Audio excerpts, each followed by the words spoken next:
Good evening, morning, afternoon, whatever it is for you. We are Black Wolf Airsoft and we are here for you today with an update on our channel and with a little reveal for you guys. So without any further ado, let's get right into it.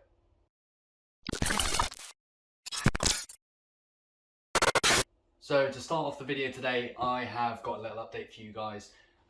We have been hard at work trying to get a camera system set up so we can bring the gameplay footage we promised you back in, what was it, 2019, something like that, when we started the channel? Yeah, I think so. Yeah, a little while back. So some of you were asking when that's coming. It is coming this month, so no delay. It will be up within the next couple of weeks. Keep your eyes peeled for that. I'll have more information on that later on. Moving on to what we've actually got for the cameras, starting off with my primary. I have here my Scorpion Evo, which some of you know from my Instagram. I have a scope cam from Runcam here. So this is a 25mm lens, I believe, so it's good for medium range engagements. You'll be able to see everything in great detail. We are planning on playing a CQB game, so it may not be perfect for that situation. We'll just have to wait and see. But for this rig, I've actually got a power bank set up to keep that nice and charged, because it will only last about 60 minutes on its own, constant recording. So that power bank there is linked in the description. I think it's a 10,000 milliamp hour from Anker, if I'm not mistaken. I've just got a charging cable rigged up around the barrel and handguard of the gun into the back of the scope cam here. So it's a really simple system, but it works. And of course, to protect the lens, I've got a collapsible plastic guard. It's designed for scopes, but it'll work for the Runcam just as well. Well, I'm Ozzay. Got a helmet. Bought a helmet here. Got it off of Patrol Base. It is a FMA Spec Ops Next Generation bump helmet. Retails at about $74.99 on their website plus delivery. It comes in Ranger Green, comes in multicam, and it comes in tan. I didn't like the multicam pattern that they had on it, and I definitely didn't like the tan for my loadout. So I bought the Ranger Green one because it came with nice black rails, as you can see on the sides. I've got the standard one Tigris. I believe, if I'm correct, I ordered a fast helmet cover rather than a bump helmet, but it has a nice fit to me. It's a little bit tight on the back and it doesn't fit perfectly on the mount, as you can see here, but to me that just gives it more character. Comes with obviously just the standard bungee cord and I would say an adequate amount of Velcro on the helmet. Fair amount. Yeah, pretty good. Underneath, inside the helmet, excusing the mask, which I'll get to in a minute, we've got some nice padding in here. It's very soft, it's very comfortable to wear from the hour or so that I've had it on my head in test. The inside of the helmet does have a slight decolorization from the Ranger Green, but it's on the inside, so it doesn't matter too much. The only issue I had was when you get the helmet, you don't have any of the padding fitted. You have to fit the padding yourself. It does give you a little plaque that tells you exactly where to put the sort of Velcro sticks and then the pads on top. Other than that though, it was fine, just took an hour or so to get it right. And it's good for customization, so if your head's slightly larger or slightly deformed in any way, it can fit perfectly inside the helmet. The strap itself for the chin, it does have a nice, I believe it's faux leather, so it sits right on across the chin, very comfortable, clicks into place very, very tight, very strong. I mean, to be fair, at the moment, it's very hard to pull out, especially when it's actually on and tight. You kind of have to pull your jaw down to get it open. It's very comfortable on the back of your head, nice and soft padded material there as well. The arc rails themselves, they are the next generation section of this helmet. They are very smooth, very easy to work with, and obviously you do have a nice clip there for mask attachments and goggles if you do prefer that. I think realistically that's about it. Do I think it's worth £75? I'll have to see once we get our next video out, but 75.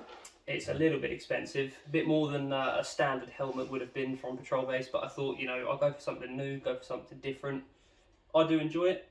I think it's a comfortable fit. It fits on my head without the strap quite tightly. Obviously, as you can see, we've got our patches on the helmets as well. We've got those from eBay. We will link the description for that. And I did get a nice little shiny patch that I might keep, I might not, depends, from Division 6 when I ordered the mask, which is attached to the helmet now, but we will get into that in a moment. Onto my helmet now. It's kind of a polar opposite to Ozzay's. So while he may have spent £75 on his, I spent under 40 on the base of mine. So it is just a fast, I believe it's a PJ based helmet. So it's got the first generation rails. It's all basically plastic apart from the MPG mount, which is metal. But the side rails are plastic. To improve the look of it, I also bought cover. My preferred camo is not one of Ozzay's favourites, but it is one of mine. It's multicam black. I just feel like it suits me better. Plus, black is the new tan. I would say it's more of the emo version of multicam, but you know, we'll go with Absolutely. But yeah, so I've got the same patch, but obviously with my name on it. Again from eBay. These cost literally about £5. So, and it literally came in what, 2-3 days? Yeah, I ordered mine. What is it now? It's Saturday now. I ordered it Tuesday. It was here by Thursday. So took 2 days to make. Awesome. Beautiful. Come in a good packet as well. So nice and secure. And going back to the subject of cameras, I have taken the first step into our footage. So I have a GoPro mounted here. It's just a cheapo. I got a Hero 4. I didn't want to get anything too expensive, just because I want to trial and error a few cases, get to know what's good, and really perfect my setup before I plunge too much cash into it. So I think I got this secondhand for about £80, something like that.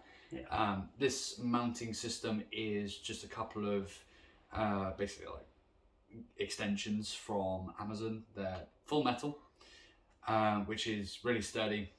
So I've got a longer one going up and then a shorter one coming out. Then it's a skeletonized case, so I can plug my charging cable in without having to drill any holes, which is really good. It is quick detach from the night vision as well, and the base plate is full metal as well. Don't want to break a table. Yeah, so that's really nice. Then on the back I have a battery pouch. This is obviously to power the GoPro. I have actually ended up cutting a hole just in the side of the pouch so I can get my cable in, because the power bank I chose was a perfect fit, but I couldn't get the cable in. This is also an Anker power bank. This will be in the description as well. I haven't really had a chance to test either, so perhaps I'll just update in an Instagram post or Twitter or something. But this should last all day and keep my one Duracell GoPro battery powered for as long as possible. I do have a second battery as well for when the power bank decides it's had enough for the day. Now, my mask is a little different from Ozzay's, so yours is, have you... I have not. Do you want to go through masks now? We can do, yeah, I'll let you start with your one. So, my mask is quite well known in the Airsoft community. This is the One Tigris X Storm face mask. So it's got his signature shark teeth on it. I just really like the design. I love Storm, he's a great Airsoft YouTuber. This is mounted on the arc rail. So this didn't come with the straps. I actually had an old One Tigris face mask that had this strap, and I repurposed it onto this mask. It's literally just a case of pulling off one set of straps, putting on the other. You'd have to cut or sew anything, so it's really easy. And then the other section is like a Velcro strap.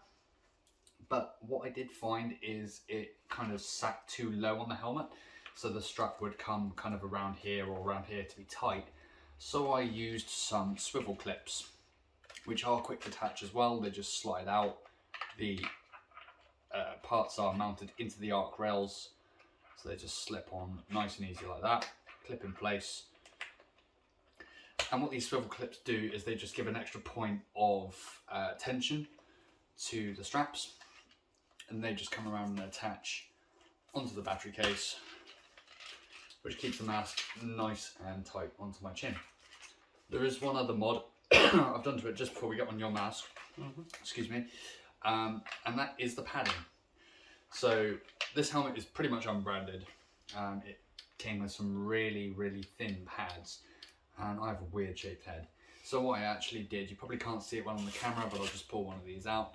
These are pads from my old Mick 3000 helmet.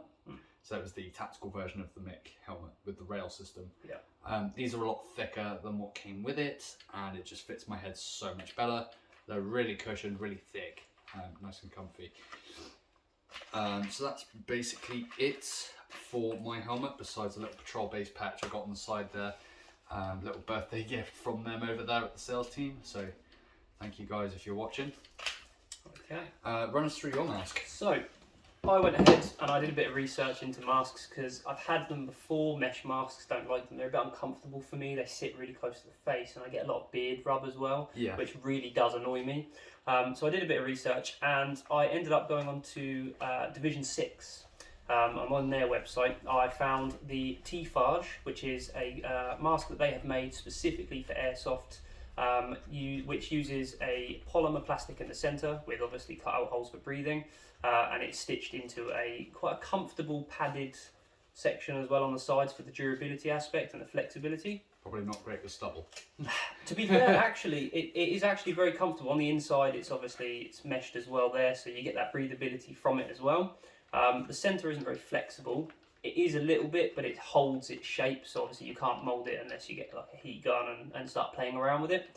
It is actually licensed by One Tigress as well, so it's almost like a combination effort between their full face masks that Havoc has and a more flexible version of it. This is the compact version of the T-Fage.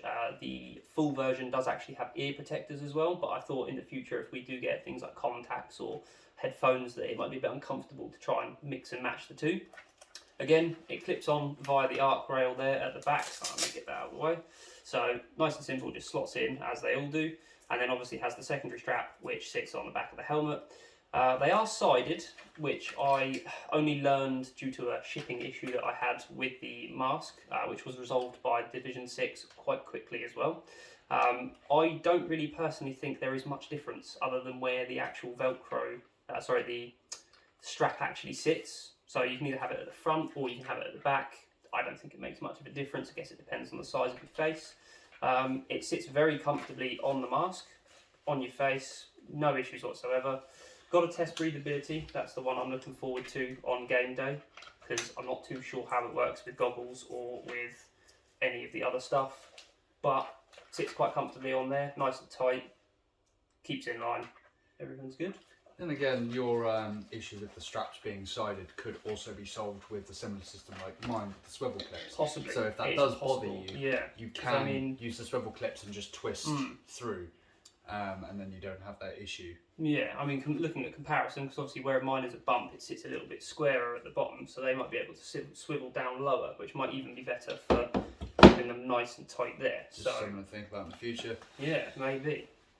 All right, so let's talk about pros and cons then. Yes. Okay, so the main pro with this helmet, most certainly, I would say, is the chin strap. It's so comfortable. You can feel it, but you still get full mouth movement. You can still talk. There's no rubbing or anything. It sits nice and comfortably. Downside to it though, this clip is very close, so it sits probably right on the edge of the chin, and sometimes it just gets there. It gets a bit heavy on that one side. Another pro, the padding. Again, as I said earlier, very comfortable. You can almost barely feel the helmet. Sits perfectly on my head as I've set up. The new arc rail system, obviously I haven't got much attachment on it, but realistically it's not that much different. I think it's just a bit more lightweight in design, so it looks a bit more futuristic. Yeah, I mean, realistically in comparison, I don't see any major differences, do you? It's more just design. Yeah, I think so. I think it is. Obviously, it is detachable as well, which is good. So if it does break, I can swap it out for another one, or even a metal one, because obviously it is made of a polymer. I would say another thing as well, especially if you're on a camera setup, it does have a very, very sturdy, full aluminium NVG mount inside and out. So it is very strong there, so it can hold a lot of weight. I'd say possibly good for people using the new GoPro Hero 9s with the battery extensions. Yes, That yes. means you don't have to run a power bank. You can be rest assured that it's not going to fall off your head. Exactly. Other than that, I mean, the only other negative I would say is the colour choice doesn't come in black. So if you wanted a black helmet, you're looking elsewhere, or you're getting yourself a helmet cover like Havoc has. I've got a multicam one for now because my loadout is multicam. Obviously, being a newer helmet, it had to be sort of modified a little bit by bending it over and sort of squeezing it into place and readjusting the bungee cords. But other than that, yeah, I think the rest of it's pretty sound. It's pretty solid. And we'll do a test tomorrow, I think. Yeah. See how it goes. With regards to mine, obviously being a generic helmet, it is cheap plastic, so I don't expect it to last very long at all. It's going to take some bumps and knocks for sure. It is good enough for that at least. But these side rails I'm not overly confident in. It is very cheap plastic, but much like Ozzay's, it is fully detachable. So I could go with an upgrade kit, maybe a aluminium one or something. Something I'd have to look into in the future. With the head strap, it's not as premium as Ozzay's, which you can expect being almost £30 cheaper, but it is nylon. There is a kind of felt sewn into the chin strap, so not as nice as Ozzay's faux leather, but a little bit nicer than straight nylon. Yeah, definitely. The pads that come with it, like I said, they weren't very good, but the clasp is pretty strong for what it is. So strap wise, nice and strong. Nylon, not the best comfort. Padding, I would switch it out 100%. I'm even probably going to upgrade this strap system, because this back part where it supports the nape of your head, that does not tighten enough for me. Okay. Maybe you need to go to one of the more adjustable turnstile I'm going to ones. be going with the turnstile adjustment, but they do mostly come from China, so I'll have to ship it in, and it'll take quite a while. But I'll give an update on that as and when. Apart from that, I've got really no gripes with the helmet, other than the strap system and the padding. Even the helmet cover, that's one Tigris as well. That fit perfectly on this helmet.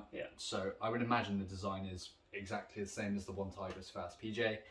The battery case probably wasn't wide enough for what I needed. Resolved with a hole cut. But yeah, only really the strap system that I can think of a con. This is a great budget helmet if you're looking to get started. Obviously the bits I've got on it do raise the price a bit. So let's say I think I paid about let's say £40 for the helmet. Great budget option. The cover 20, the battery case another 15-16 pounds, and then the mounts for the camera probably came to about 12-13 pounds. So it's probably about the same cost as just the helmet for yourself. I think that's a major difference really. Is if you're buying an expensive helmet, you're going to have to sit for a while on it not being modified. Obviously you might not need it, which would be obviously a good thing anyway. But obviously if you want to modify your helmet, if you want to make it custom, if you want to make it your own unique helmet in any way, you get the cheaper one. You can drill holes in it. You're not going to cry when you put the drill through it for any reason. It's not going to be out of the pocket kind of expensive. And you can get attachments that make it almost equally, if not better, than the expensive brands. And let's not forget, Airsoft is a hobby. That's true, exactly. What fun is a hobby if you can't afford to go once you've spent all your money? Exactly, that's it. I mean, we're still having that problem of spending way too much money before every game day as is, but we're still building our kits, we're changing our loadouts, we're just getting a groove and trying to find the things that work for us. Absolutely. I mean, until about 2 months ago, a helmet for me, no chance. Not even interested in wearing them. Went to a CQB site, boom, come back, I need a helmet. Helmets are a must for a CQB site. Definitely. Absolutely. Woodland, you can get away with it, most certainly. On the long distance sort of ranges, you get shot in the head, it still hurts, but it's not as bad. But when you're jumping through a window of a building, or running out of a door, or even going into a building, you just want that extra protection. It's almost vital part of loadout in that situation. There is also the part where if you get shot almost point blank in the head, it's going to cause less damage. There is that one. As I found out last time I played. So yeah, I think I'm going to be running a helmet, even in woodland now, because I do tend to hit my head off of trees. That's it. I think I'm hoping to be able to just wear this now every game day, no issue. And obviously the added benefit, waterproof. That's a major issue, especially in the UK airsoft climate, is that it's going to rain when you play occasionally, or if not every time if you're really unlucky. So just having that extra waterproof, it just allows you to play longer without feeling a bit weighed down by it all. So that's why you buy a boonie hat. Never. Anyway, we need to move on from this section. We've got a bit more to cover before we end the video today, so just bear with us. We got an exciting new video coming soon. Fingers crossed it all goes well.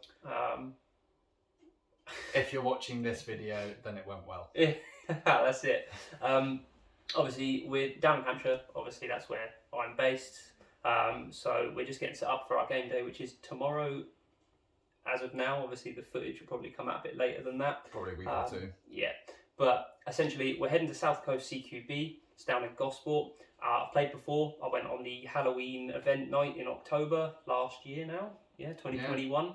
Yeah. First time I've ever played Airsoft alone without my friends there, so it was a bit of a different experience for me. I wanted to go, but I have a child, so trick or treating took over. Yeah, I'm so glad I don't have that responsibility yet. But so basically, obviously I went down.